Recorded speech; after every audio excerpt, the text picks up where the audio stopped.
that is in these playoff games. I guess what makes you comfortable in those moments? And I think 7-game winning drives this year. What makes you comfortable in those moments that you're able to find success? Well, if you this past weekend, almost all of them ended in a 1-score game, 2-minute drill.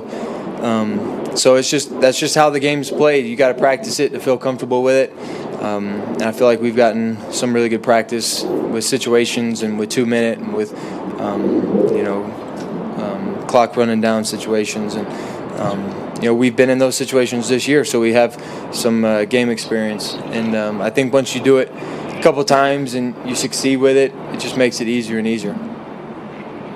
Well, last year you were on the road for the playoff game. How different is it when you're at home and you guys don't have to do the silent signals of counts? I think it's a lot better. I think everybody would say they'd rather be at home in this situation. And last year was a tough environment, tough road experience.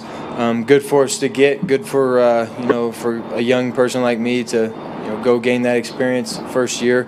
But it's obviously nice to be at home. It's nice for that challenge to be on the other side, and being able to use verbal cadence, being able to talk, being able to communicate. It's going to be better for us at home. Bo, what can you take from that game last year against the Bills, and just what do you think of this version of Buffalo?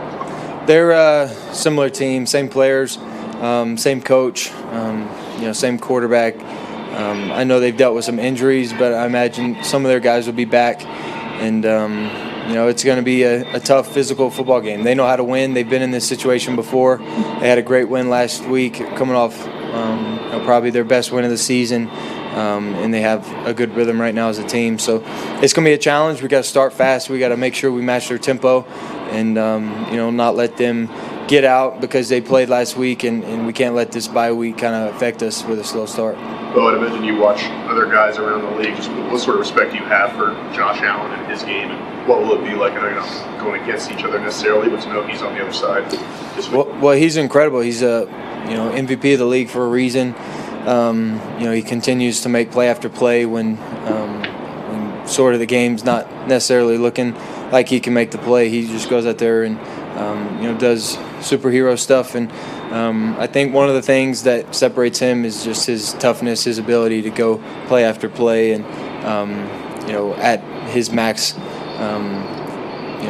velocity, his max peak performance. And it's been fun to watch him play over the course of his career. It feels like he just got in the league, but he's been in there for a while at this point, and making play after play, and he's just a kind of a generational talent. You don't see that all the time.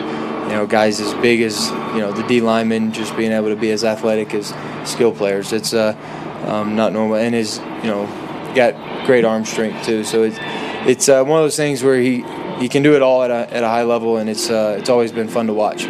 Well, on all these game-winning drives, especially when you're going against another good offense or a good quarterback, do you ever think don't score too quick, or is it just score and then see how the rest of the game pans out? Not really, because we got our defense. So I think it's just it's tough enough to score at any point in this league. So once you get the opportunity, you want to score, and hopefully it matched up to where they don't have much time, or you get a good enough lead to where it doesn't really matter. But we feel good. Our defense has made stop after stop after getting the lead, and they've done it once. They're going to do it again, and I think it's just complimentary football. They want to probably be out there on the field and want to seal the game. So it's our job to just give them a lead and let them go out there and do it. Well, how have you seen your running back room rally in J.K. Dobbins' absence? They've been phenomenal. They've, they're younger players, but they're not playing like younger players. RJ's playing exceptional ball. He's down the stretch. He's just gotten better and better. Just the things that he's been able to do after contact, gaining yards has been special. And then Jaleel's been a good spark plug for us lately.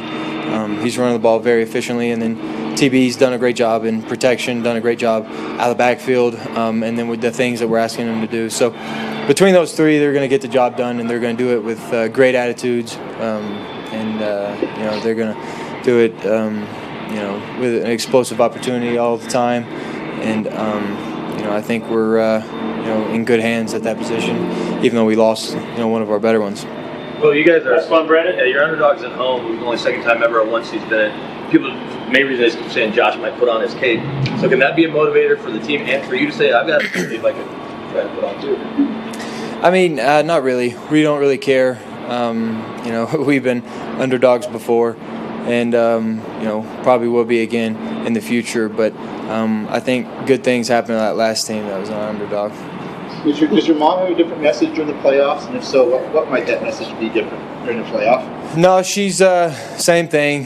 Just wants me just stay healthy, go out there and have fun, and stay humble and do the right things and be a good leader to my teammates. And at the end of the day, everybody wants to win, and that's what most of us would say is most important. But I think sometimes parents can put it in perspective for you, and just every once in a while allow you to know that there's a lot more out there than just football. Thank you very much. Thanks. Thank you.